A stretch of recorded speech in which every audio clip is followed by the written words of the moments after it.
Hello, everyone, and welcome to another episode of the Capital Gains Tax Solutions podcast, where we believe most high net worth individuals and their professional teams struggle to find great capital gains tax deferral options. Not having a clear plan is the enemy. Using a proven tax deferral strategy, such as the deferred sales trust, is the best way to exit your highly appreciated assets tax deferred so you create, preserve, and grow your wealth. I'm your co-host, Pearson York, filling in for Brett Schwartz. And each episode, I'm joined by some of the best wealth, business, real estate, and leadership individuals in the world to share ideas, deal stories, and inspirations so together we can make complex tax deferral strategies simple and passive income plans achievable. As always, we're streaming on expertcresecrets.com, the Capital Gains Tax Solutions YouTube channel, and the Kingdom Luxury Realty Facebook channel. So please like, rate, review, subscribe, share, comment, notification bell. Am I missing anything? All that good stuff. And I'm super excited about our next guest.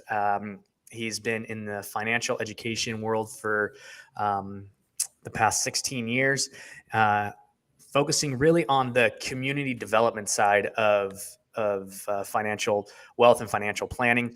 And before that, he was in real estate and finance. So please welcome our new friend, Vince Shorb. Vince, how you doing, man? Hey, good to be here, Pierce. Yeah, absolutely. So how'd you get started? Tell us your story. Yeah, early on, I always had an interest in real estate and investing and entrepreneurship. You'd find me in class in the back of the classroom reading those books instead of paying attention to some useless subject. And I really found enjoyment there. And I followed through. I bought my first properties when I was 19, 20 years old. So I felt like I was on a good path, had a good vision. I had a few small businesses. I still worked. I wasn't secure by any means, but I saw the path forward for myself. And the thing I love most was people were asking me, how do I do this? Let me work on my budget, right? So I was helping them quite a bit. So I really enjoyed that at that point. And in college, I made some dumb mistakes, some simple mistakes that a lot of people do: college debt, credit card debt. And it really took me off that path. And even more than that, I was risking a lot. I was worried if I was going to be able to afford the mortgage. I was worried if I was going to be able to, get home in my junker car, missed out on times with friends and family. And so after college, I really wanted to get back into helping people. As you mentioned, I got into financial services, did that for a number of years. My last 6 years were in the mortgage space, and I saw a continuous cycle. I'd pay off people's debts, lower their overall overhead, and then 6 months, a year later, they'd be like, I need 50 grand more, right? So I changed at that point in my life. I was looking for something else, and my mom reminded me of my interest in personal finance in high school, and that's when we founded the National Financial Educators Council in 2006. Awesome. So got the start in real estate in college, and I want to talk about the financial space really quick, but I want to start where kind of you started. So are you still in real estate, or what are you doing with that realm? Yeah, still in real estate. Now I'm doing a different type of thing. I don't have as many rental properties as I once had. I lightened up right before 2008, 2009, which was I kind of lucked out there. I saw the writing on the wall though. But right now I'm doing rehabs and still active, but it's a different way for me to get my workout in. So yesterday I lifted about 3,000 pounds of pavers and cement and concrete dust or sand. So it's a way for me to get my workout, adds a value of the property, and I'll end up flipping this after 2 years. So I'm still in that space. My first property, I was a waiter and busboy, and the realtor was in there when I was 19, 20 years old. And the realtor kept eating there, and I was pick his brain every single day. And I got a partner with one of the guys I worked out with at the gym, and we went on this deal together. And actually, I still have that property going on 29 years later. Wow, nice. So a little bit of depreciation, probably, and whatnot. What markets are you in? Right now, focus on Texas. I'm going to be unloading my California properties, but I love Texas. Not only for the business benefits on low taxes, no state tax here. Yeah, for California has about 14%. I don't know what they're doing there. They just want to send people away. But I also am looking into Florida too. I'm interested in that market. So Yeah, it's really a hobby for me. One of my first loves. I have to be in it. In the area I'm in, it's kind of a growing area, North Dallas, Frisco, Little Elm area, and I just like watching developments, and that's always been an interest for me. Yeah, absolutely. So when you offload those properties, what's your plan with the tax? Because they're in California, I'm sure that they're pretty high. So are you going to 1031 or what's your plan there? Yeah, with that one, it's going to be cutting the pretty close. I made 1031, but I may be able to claim that $250,000 deduction because I will have been there 2 of the last 5 years. That's the goal. We'll see how the market is when I want to sell. So fingers crossed. If not, it'll be a 1031 for me. Yeah. And since this is a tax show, I'm gonna get this. What has been your biggest frustration with the 1031 and the tax deferral strategies that you guys implement from a Yeah, real at estate least at perspective? least for me, when I've done it before, and I had I think one success, one failure, and I wasn't able to get the property. There were just delays on the property, and again, this was going on a decade ago, but there's delays and things happened, and I didn't have the right team in place to really, secure that in the amount of time that was needed. So that was one of my frustrations from that. But I think anytime you can, pay the taxes later than sooner, it's always a good thing. Yeah, absolutely. And one of the, and we bring this question up a lot because a lot of people haven't heard of the solution that we have, which basically allows you to liquidate an asset, not just commercial real estate, but a primary home or a stock or a business or crypto, whatever, and basically sell the asset. It doesn't have the same time constraints as a 1031. It doesn't have the same like kind constraints as a 1031. So you can sell a business or a stock or a primary home and go into a stock or a mutual fund or a business or a crypto or real estate, but on your time. So quick story, and we'll go on. So we had a gentleman who sold a business for I think it was like 2.3 million. He deferred 600,000 in tax, and he ended up putting that into the stock market for about a year until he found a multifamily development deal in Tennessee that he had went and JV partnered with, and he funded that a good portion of that extra trust to that venture. So it gives you the flexibility and the timing to kind of control, and so you can kind of decide when you want to go in and out of deals and not have to be that motivated buyer or whatnot. So you guys can learn more about that by going to capitalgainstaxsolutions.com. We also have a mastermind every Friday at 10 a.m. Pacific, 1 p.m. Eastern.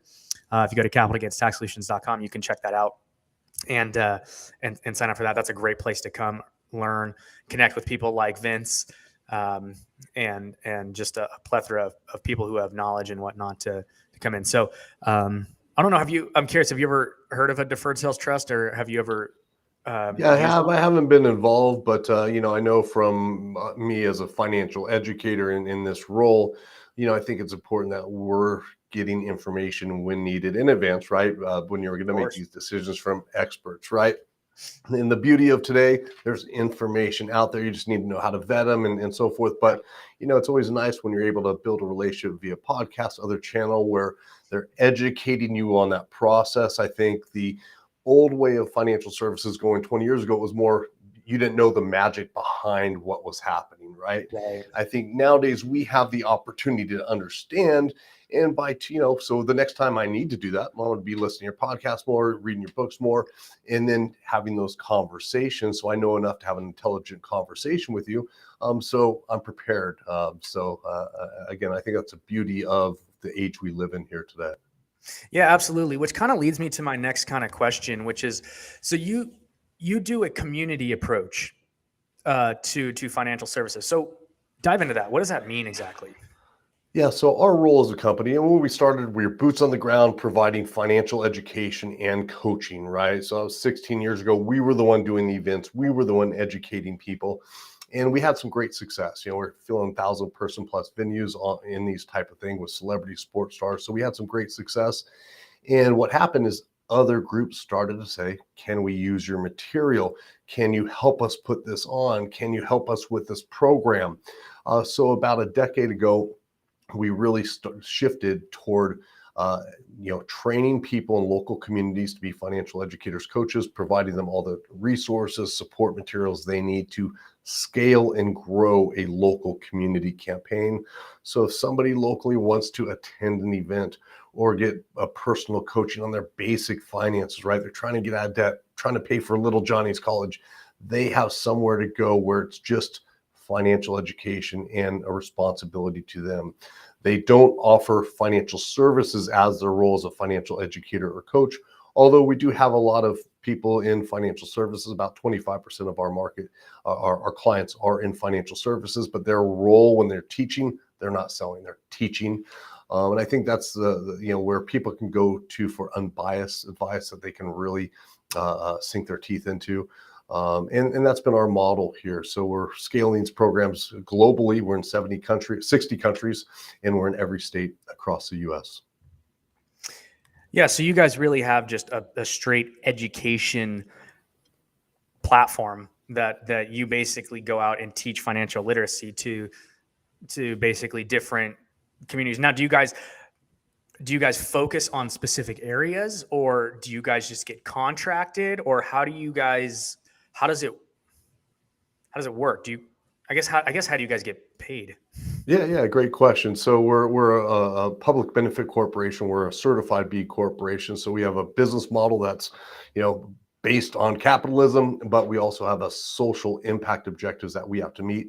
People purchase our products and training so they can disseminate in their communities. We also have a sponsorship model. So people that don't want to teach or be leading this can sponsor programs, local schools, local nonprofits in their community so they can get that. So that's how we get paid. And we did that mindfully. We did not want to have any national sponsors that can influence what's in the material. We focus on creating educational grade. We're a accredited provider, IACET accredited. And so we really want to take it that higher level. So we're serving those colleges, those higher academia, as well as those people just that are passionate about sharing this message. The thing we find with most of our clients that want to bring this into their communities is they wish they were taught about money when they're younger. So we have people serving from kids all the way through adults. Yeah, absolutely. And I think that that's a huge need that's in the market. I mean, I got 3 kids right now, right? And we're contemplating, okay, like what are they actually going to be taught in school? Like we have, all the basics, right? The fundamentals of how to learn, right? That's the main thing, how to apply concepts and whatnot. But I mean, it's pretty rare that you get a education in finance, right? Yeah. Which is like important stuff. Like, okay, like, quick example, like what does insurance do? Mm-hmm. Something Yeah. like that. Like, like how do I use a credit card? How do I Yeah. use a credit card like correctly and not get like reamed by the 24%, but still maybe benefit off some of the rewards, right? Yeah. How do I build my credit? How do I write a check or send a wire? Like what do all these things mean? How do I invest my money? How do you do your taxes? How do you do your taxes, right? Who do Yeah. you go to for Yeah. that? Like, Yeah. and so like all of these different like financial things that are basically like what the world runs on aren't being taught in the schools really.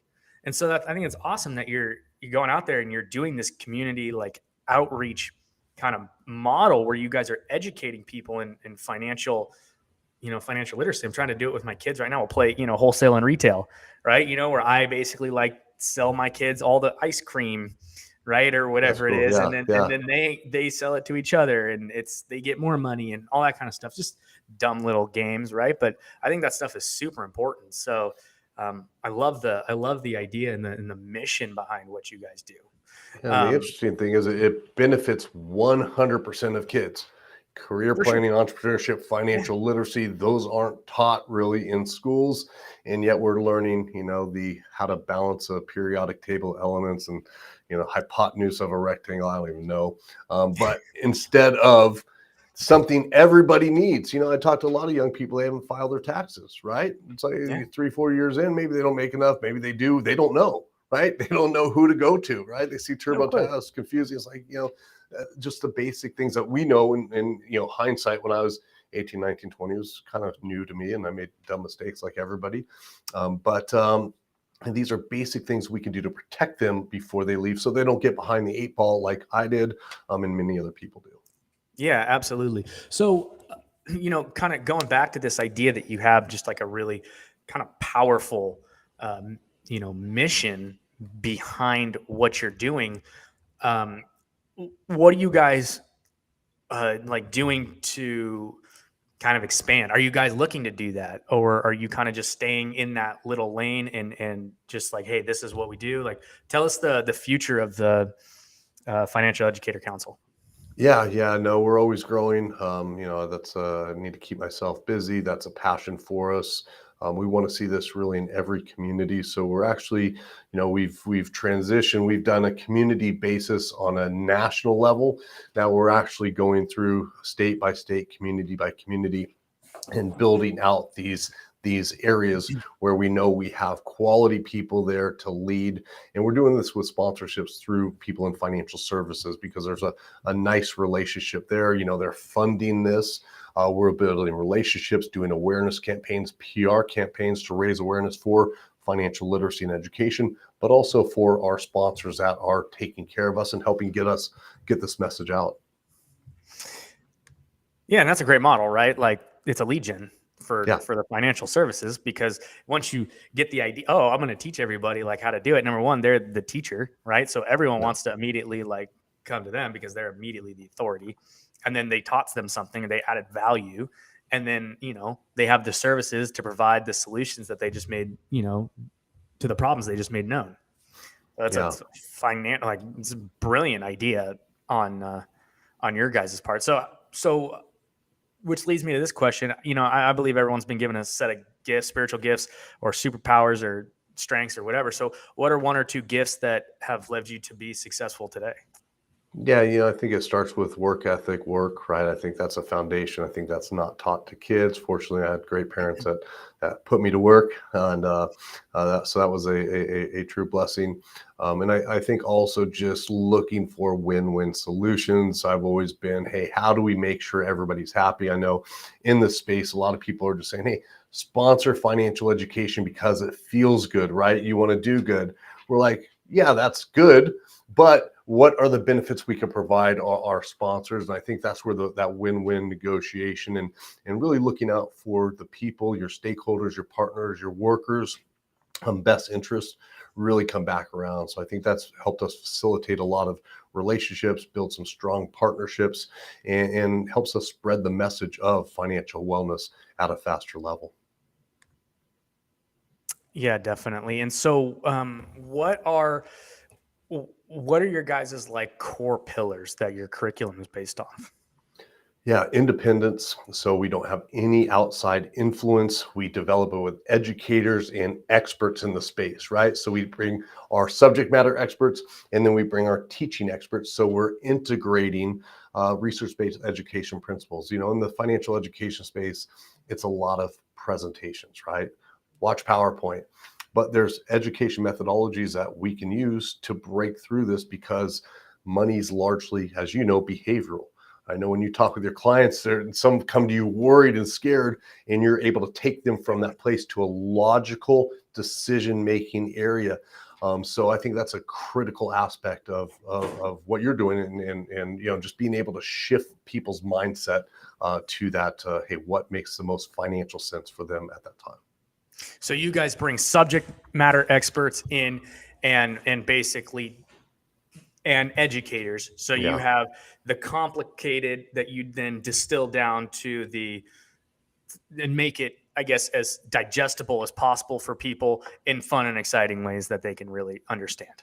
Yeah, the key is usage, right? Hey, you can learn anything you want, but until you implement, that's really where we see that. And the beauty of personal finance is we can have them implementing the things that they're going through right then and there. So that's a nice thing.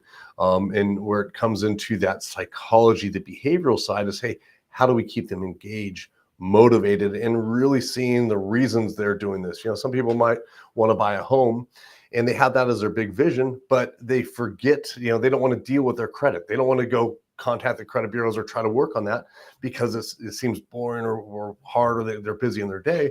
But if we can relate, hey, this is your end goal. You want to have the home to feel secure and raise your family and pass it on for generations. You need to do this. So we need to get them to that state where they're remembering, so that they're continuing to gain that momentum. And our educators and coaches are there to support them toward that path. Yeah, definitely. And who is the who determines the financial philosophy that you guys base your curriculum off of? That's a good point too, because we bring in different philosophies, right? Because there's no right way, wrong way. For instance, let's take that debt. Some people prefer, even though financially it makes the best sense to pay off the highest interest rate credit card first, work that and pay that down. Some people just feel better paying it off with their lowest balance first so they can gain momentum. So we present them a variety of philosophies, and we say, hey, here's a few methods to do it. This one, if you're looking at just the numbers, it works out better, but we understand you may be making decisions from a different mindset. So we do give them that flexibility. And I think that's one of the things we want to do. We want to accommodate people's learning styles and help them customize it based on their plan and how they like to work. Some people are real tech savvy. They love to do budgets on spreadsheets or on all these programs.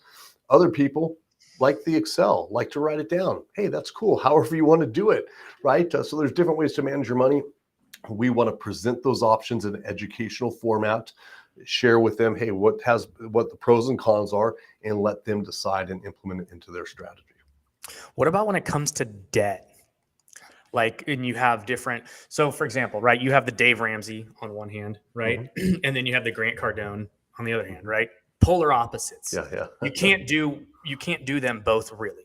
I mean, you could take pieces of, the Dave Ramsey approach where, you get your emergency fund, right, and you pay off all your debt. But, you can't really, in Dave's philosophy, you're not leveraging, right? You're saving, you're paying off debt, you're buying cash, you're doing all these things that are at the end, right, going to produce a result if you save versus the Cardone method, which is leverage and maximize, right, into cash flowing properties, right? So so how do you guys determine which philosophy surrounding that whole situation?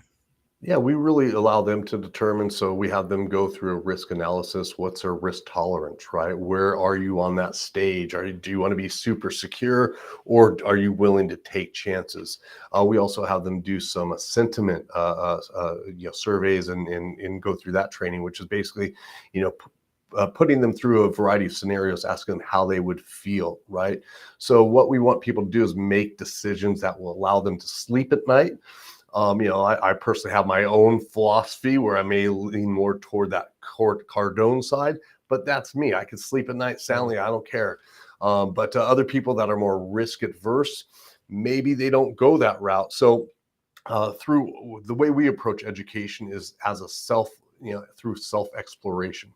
Everybody's going to determine their own path, especially when it comes to investing and debt and those types of things.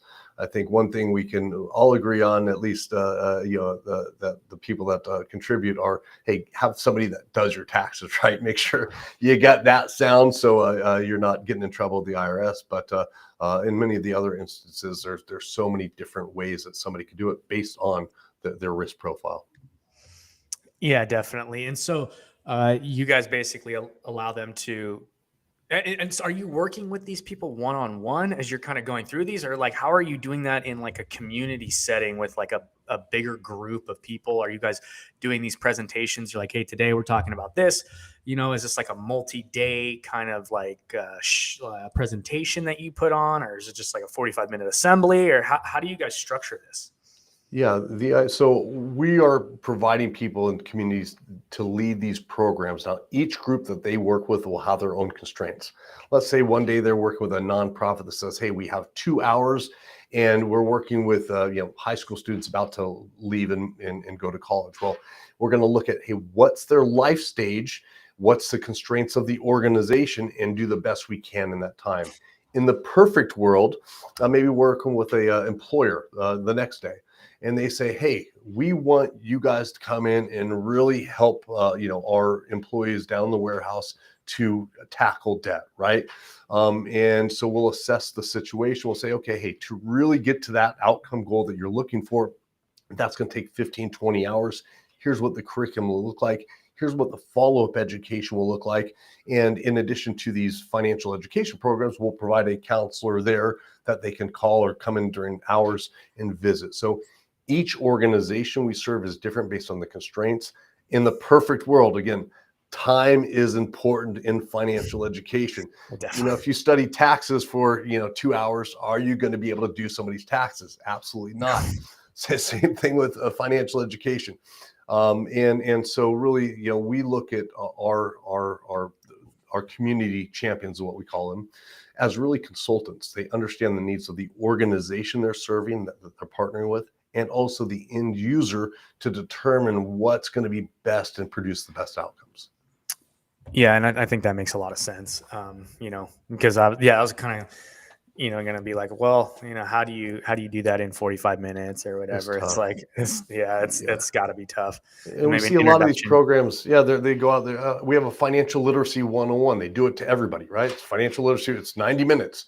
That's not, it might help some people, but unless you know the real situation of that audience member, if you're talking to somebody pre-retiree that's good, has money set aside, and somebody deep in debt in the same class, it's going to be very hard to find common ground on what's going to benefit them both. So that understanding the audience is really key. And like things with your podcast, you're getting the audience that's interested in the subject because you're marketing, you're getting that out there, word of mouth, your reputation, right?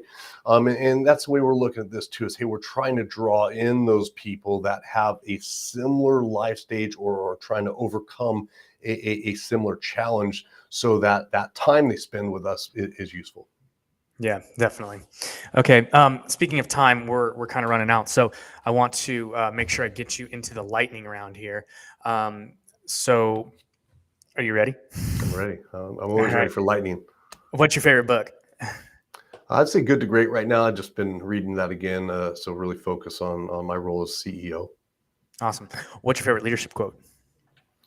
Off the top of my head, I don't know, but exactly. But I think it would be something around hard work and dedication leads to opportunities. So that's my own quote there, Vince Shorb.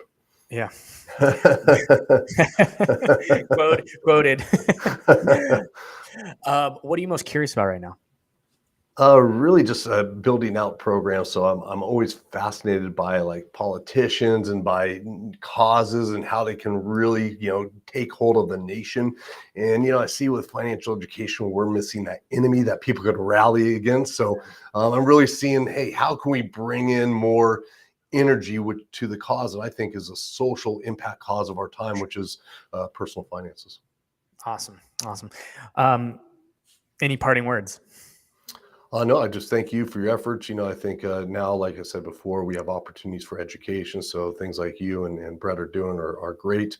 And I think, hey, when people are ready to make those types of decisions, you need to get that education. However you do it, attend one of our classes, watch the podcast, read a book. There's so many ways. Just make sure you're educated. So when you are talking with that financial professional you bring in to support you, that you're having educated conversation and you're able to make decisions with confidence and security.